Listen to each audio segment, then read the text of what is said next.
Good morning all of you. आज हमारा topic है होमोलिटिक क्लीवेज और होमोलिसिस। होमोलिसिस के पहले मैं आपको याद दिला दूं कि आपने पहले वाले वीडियो में हेट्रोलिसिस या हेट्रोलिटिक क्लीवेज के बारे में स्टडी किया था। तो अब हमारा यहाँ नेक्स्ट टाइप ऑफ क्लीवेज है होमोलिसिस। होमो टर्म का मतलब है सिमिलर। होमोलिटिक क्लीवेज और होमोलिसिस, इसमें जो होमो वर्ड है अगर ब्रेक कर दें इसको तो होमो का मतलब है सिमिलर और लिसिस का मतलब है ब्रेकिंग और क्लीवेज से। इसका मतलब जब क्लीवेज के बाद होमोलिसिस के बाद सपोज यहां पर हम लेते हैं रिएक्टेंट और रिएक्टेंट में होमोलिसिस होती है, तो होमोलिसिस के बाद जो प्रोडक्ट बनेगा उस प्रोडक्ट में टू सिमिलर फ्रैक्शंस मिलेंगे। सिमिलर फ्रैक्शंस, और ये जो सिमिलर फ्रैक्शंस होंगे इन्हीं को हम कहेंगे प्रोडक्ट्स।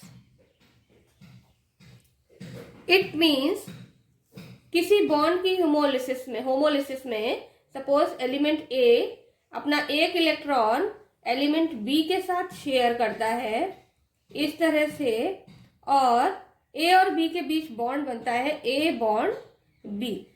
तो इसका ये जो इलेक्ट्रॉन है, ये जो शेयर्ड इलेक्ट्रॉन है, these will be known as shared pair. और जब क्लीवेज के दौरान या फिशन के दौरान जब बॉन्ड का फिशन होगा, बॉन्ड ब्रेक होगा, तो एक एटम अपना इलेक्ट्रॉन यानी कि बी ने अपना इलेक्ट्रॉन ले लिया और ए ने अपना इलेक्ट्रॉन। तो यहां पर देखिए हमने हाफ हेडेड एरो यूज किया है। It is called half headed arrow. और इसका मतलब ये है कि एक इलेक्ट्रॉन, हाफ एरो क्यों लगा रहे हैं, क्योंकि शेयर्ड पेयर का हाफ, एक इलेक्ट्रॉन बी के पास जा रहा है, एक इलेक्ट्रॉन ए के पास जा रहा है। इसका मतलब ए और बी ने बॉन्डिंग के दौरान जो पार्टिसिपेशन किया था इलेक्ट्रॉन का, वो अपना अपना इलेक्ट्रॉन लेकर के अलग हो जाते हैं। तो यहाँ पर ए with single electron and be with single electron. इस तरह से ये दो स्पीसीज बनती हैं जिसमें से ये इनका जो स्ट्रक्चर है वो सिमिलर होता है लगभग। क्यों? क्योंकि दोनों के पास एक ये इलेक्ट्रॉन अलग से शो करते हैं। This electron is known as free electron. ये वही इलेक्ट्रॉन था जो बॉन्डिंग में यहां पर यूज हुआ था। इसलिए ए ने अपना इलेक्ट्रॉन लिया, बी ने अपना इलेक्ट्रॉन लिया, इसलिए इन दोनों के ऊपर कोई चार्ज नहीं आता है और ये ए और बी कहलाते हैं, ये दोनों ये कहलाते हैं फ्री रेडिकल्स। और ये कैसे होते हैं? न्यूट्रल। ये न्यूट्रल स्पीसीज है क्योंकि इन्होंने अपना अपना इलेक्ट्रॉन लिया और इलेक्ट्रॉन लेकर के सेपरेट हो गए। अब इसी तरह से ये जो एरो हमने ऐसे यूज किया है half headed, it is called half headed arrow, curved arrow. It represents, ये क्या रिप्रेजेंट करता है? Transfer of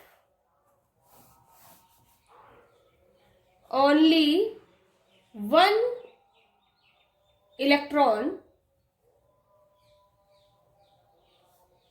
to the atom।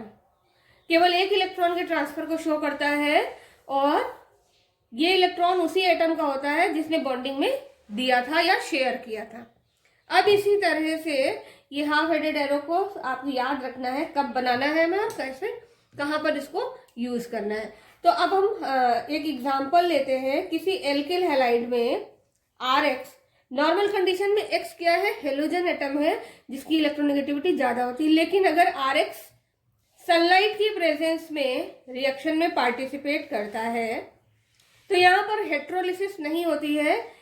X अपना इलेक्ट्रॉन ले लेता है और R अपना इलेक्ट्रॉन लेकर के, यहाँ पर शेयर्ड इलेक्ट्रॉन आप बना सकते हैं इस तरह से, X ने अपना इलेक्ट्रॉन लिया और R ने अपना इलेक्ट्रॉन लिया और दोनों अपना अपना इलेक्ट्रॉन लेकर के सेपरेट हो जाते हैं। तो यहाँ पर बनता है R with one electron and X with 1 electron, no charge, दोनों क्या है, न्यूट्रल स्पीसीज है।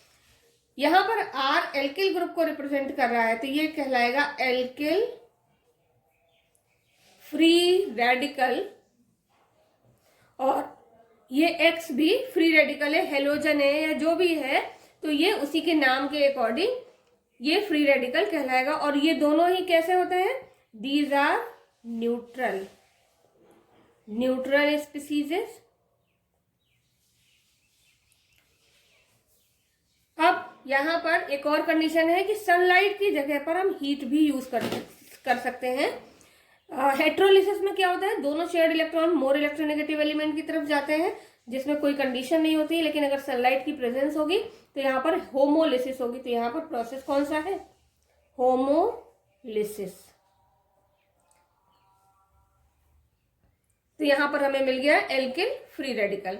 अब हम यहाँ पर R की जगह अगर हम एल्किल ग्रुप चेंज कर देते हैं, सपोज हमने यहाँ पर लिया CH3X, सनलाइट की प्रेजेंस में रिएक्शन हुई, यहां शेयर्ड इलेक्ट्रॉन है, X ने अपना शेयर्ड इलेक्ट्रॉन ले लिया, कार्बन ने अपना शेयर्ड इलेक्ट्रॉन ले लिया, तो ऐसी कंडीशन में यहां पर क्या होगा, होमोलिसिस, और यहां पर बनेगा CH3। अब जो हमें ये इलेक्ट्रॉन लिया है कार्बन ने, वो कहाँ शो करना है, हमें कार्बन के ऊपर, हाइड्रोजन के ऊपर नहीं शो करना है, कार्बन के ऊपर हम शो करेंगे, और साथ में X फ्री रेडिकल। इसको कहेंगे, ये मिथाइल ग्रुप CH3 मिथाइल को रिप्रेजेंट करता है, then it will be methyl free radical. इसी तरह से अगर C2H5 लेते हैं, यहां पर हमने दूसरा लिया CH3 CH2X, और इसमें होमोलिसिस कराई, सनलाइट की प्रेजेंस में होमोलिसिस जब होगी तो बनेगा CH3 CH2। तो CH3 में तो वैलेंसी सेटिस्फाइड है, लेकिन इस कार्बन पर एक इलेक्ट्रॉन ये CH2 की साइड से जुड़ा हुआ है, तो एक इलेक्ट्रॉन कौन लेगा, CH2 वाला कार्बन लेगा, और दूसरा electron X, CH2 free radical बन गया और X फ्री रेडिकल। तो यहां पर ये बना, it will B ethyl free radical. और ये कौन सा फ्री रेडिकल है, इस इथाइल फ्री रेडिकल को आप लिख सकते हैं CH3 सिंगल बॉन्ड CH2, ये इथाइल फ्री रेडिकल है, ये CH2 के ऊपर जो डॉट लगा है ये फ्री कार्बन है। फ्री कार्बन का मतलब electron, sorry, carbon with free electron, it is carbon with free electron, और इसके साथ जुड़ी हुई है केवल एक एल्किल चेन। क्या चेन जुड़ी हुई है, it is alkyl group. Alkyl group केवल एक जुड़ा हुआ है, इसलिए ये जो इथाइल फ्री रेडिकल है ये प्राइमरी फ्री रेडिकल होगा, it will be primary free radical. इसी तरह से अगर हम फ्री रेडिकल से जुड़े, फ्री रेडिकल वाले, फ्री इलेक्ट्रॉन वाले कार्बन से जुड़े हुए कार्बन पर एक की जगह 2 या 3 एल्किल ग्रुप लगाते हैं, तो वो बनता है सेकेंडरी और टर्शरी फ्री रेडिकल। कैसे कि CH3 CH2 it is primary, CH3 CH3 CH secondary, और तीसरा है CH3 CH3 CH3 C, it is tertiary. पहला है ethyl free radical, it is isopropyl, पहले भी बताया मैंने, आइसोप्रोपाइल फ्री रेडिकल, जैसे कार्बोकैटायन थे उसी तरह से फ्री रेडिकल। और आइसोप्रोपाइल के बाद tertiary butyl, tertiary butyl free radical, ये तीनों बन गए। और इनमें भी स्टेबिलिटी का जो ऑर्डर है वो वही रहता है कि जो टर्शरी फ्री रेडिकल है these are most stable, then secondary and primary free radical, and this is the increasing order of stability, increase in stability.